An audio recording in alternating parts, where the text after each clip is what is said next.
Buenas tardes, hermanos, que el Señor les bendiga. Reciban todos un cordial saludo de parte de su servidor. Y bueno, permítanme orar. Amado Padre Celestial, en esta hora te agradecemos la vida, la salud, tu bondad, tu misericordia infinita, Señor. Y en esta hora te queremos rogar que tú hables a nuestras vidas por medio de tu palabra. Padre Celestial, te pedimos que hagas de nosotros instrumentos útiles a tu servicio. En el nombre de Cristo Jesús. Amén. Hermanos, recientemente he estado leyendo un libro del hermano John Piper, libro que se titula Cristo y el coronavirus.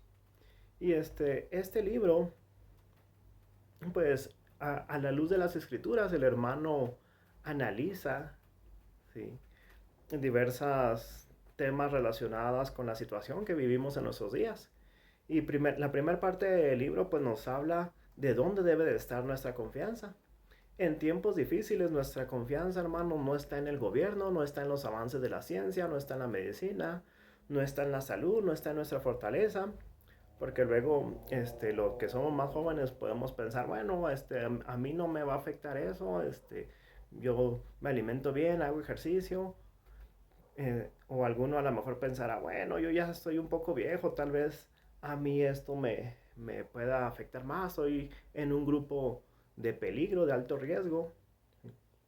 Nuestra confianza no debe estar puesta en nuestra salud, en las estadísticas, sino en una roca más sólida, ¿sí?, la cual es el Señor Jesucristo.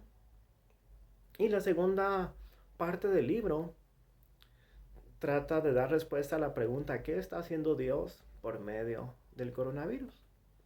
Porque, hermanos, el coronavirus y cualquier otra calamidad en este mundo no es algo que esté fuera del control de Dios, no es algo que desafíe a Dios, como en algunas ocasiones escuché decir por ahí que comparándolo con el gigante Goliat que estaba desafiando a Dios y al ejército de Dios.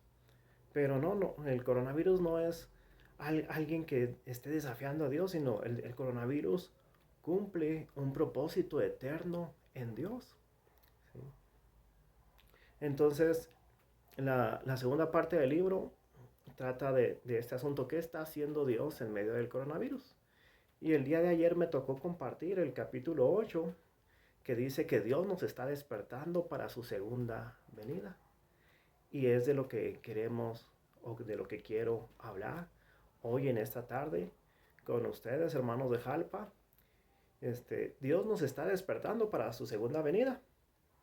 Recordando cuando yo era más pequeño, en mi adolescencia, los años 90, el pueblo de Dios en aquellos tiempos, donde quiera que se reuniera, ya sea en alguna campaña, evangelismo o de otro tipo, con algún predicador famoso, o ya fuera para escuchar un concierto de un grupo cristiano, mientras el estadio se estaba llenando y mientras esperaban que el programa comenzara, un- gritaban: Cristo viene, Cristo viene, Cristo viene. Y eso era algo muy común en los años 90, que el pueblo de Dios estaba esperando la segunda venida de Cristo.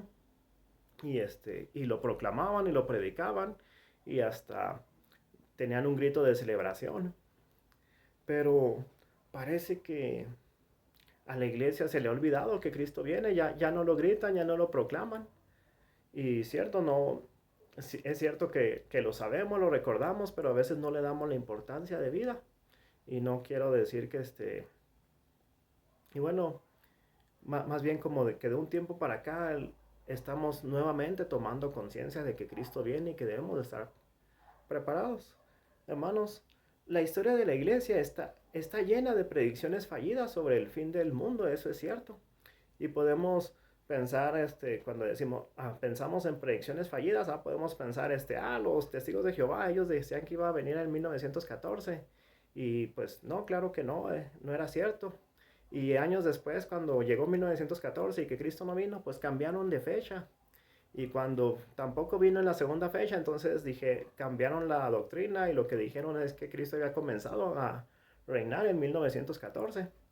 O podemos pensar en los de la gente de David Koresh en Waco, Texas, que decían que ya iba a ser el Armagedón y se estaban preparando y al final todo ese grupo que confió en él se suicidaron. O podemos pensar en la Iglesia Católica, que primero decían que para el año 2000 se acababa el mundo y luego llegó el año 2000 y después dijeron que supuestamente una profecía en la supuesta aparición de la Virgen de Fátima, que el 6 de junio del 2006 se iba a terminar el mundo y no pasó. Porque la palabra de Dios es clara, el día y la hora nadie lo sabe. Y podemos pensar que solamente las sectas este, han tratado de adivinar el fin del mundo, pero hace poco en El Paso, Texas, un pastor bautista también dio una fecha y cuando no sucedió, también dijo, no, hice malos cálculos y volvió a modificar y volvió a dar una segunda fecha en el mismo año y no sucedió lo que había pensado. Y la más reciente que yo tenga memoria es hace como 3 o 4 años que hubo un eclipse lunar. ¿Sí? Y ya decían, este es el último eclipse lunar, este es la luna de sangre que profetizó Jesucristo, que el sol se convertirá en tinieblas y la luna en sangre antes de que venga el día grande y temible de Jehová. Y dijeron, esta es la última, porque ya no va a haber lunas de sangre hasta dentro de 1000 años, pero no vamos a durar 1000 años, Cristo ya va a regresar. ¿Sí? Y después de esa luna de sangre ha habido otras dos. No era la última en 1000 años, como decían. Pero aunque la historia de la iglesia cristiana está llena de ejemplos de predicciones fallidas sobre el fin del mundo, la realidad es que Cristo va a regresar. El hecho de que muchos hayan tratado de adivinar la fecha y se hayan equivocado, no, no vuelve incierto el hecho de que Cristo va a regresar. Cristo va a regresar, Él lo prometió. Este, los ángeles le dijeron a los apóstoles, Galileos, qué están haciendo mirando al cielo? ¿Sí? Jesucristo va a regresar así como le vieron irse. Y la palabra de Dios nos enseña que cuando el Hijo de Dios regrese, va a regresar a este mundo para juzgarlo. Vamos a abrir nuestra Biblia en Mateo capítulo 25, versículos 31 y 32.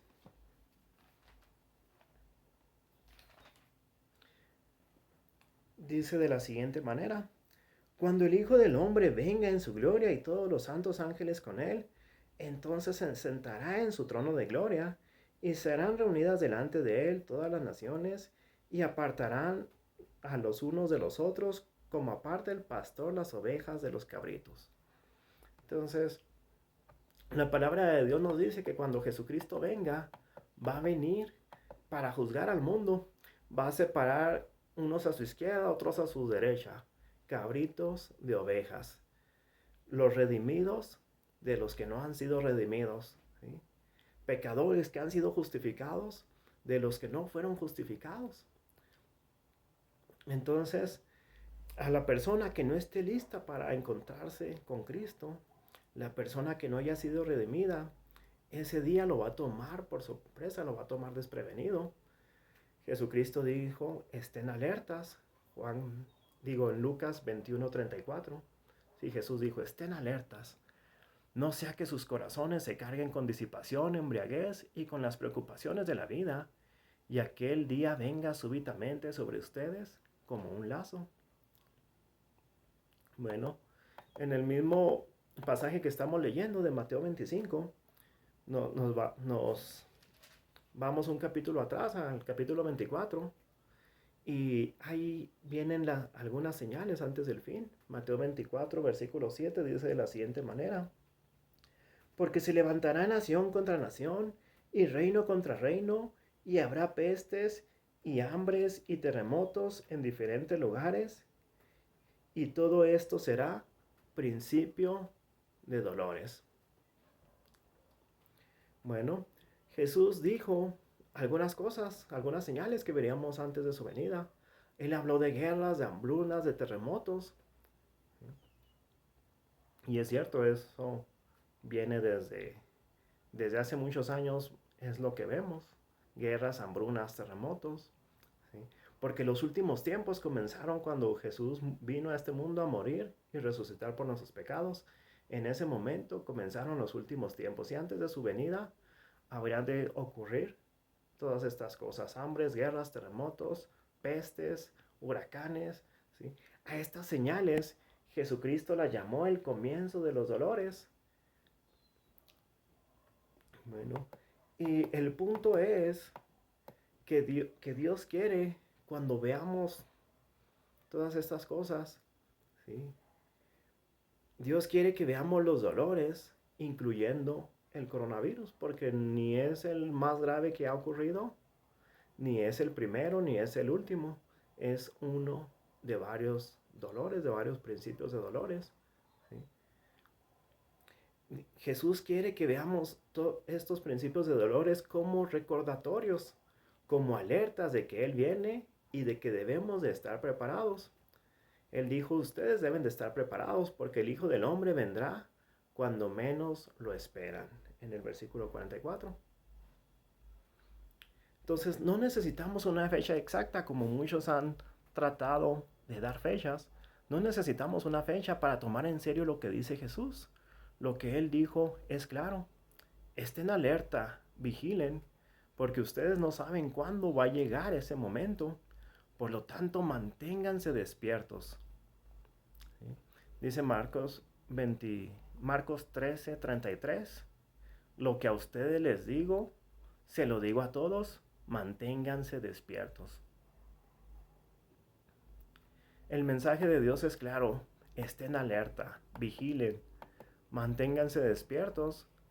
Y los dolores del mundo natural son para transmitir este mensaje de que debemos mantenernos despiertos.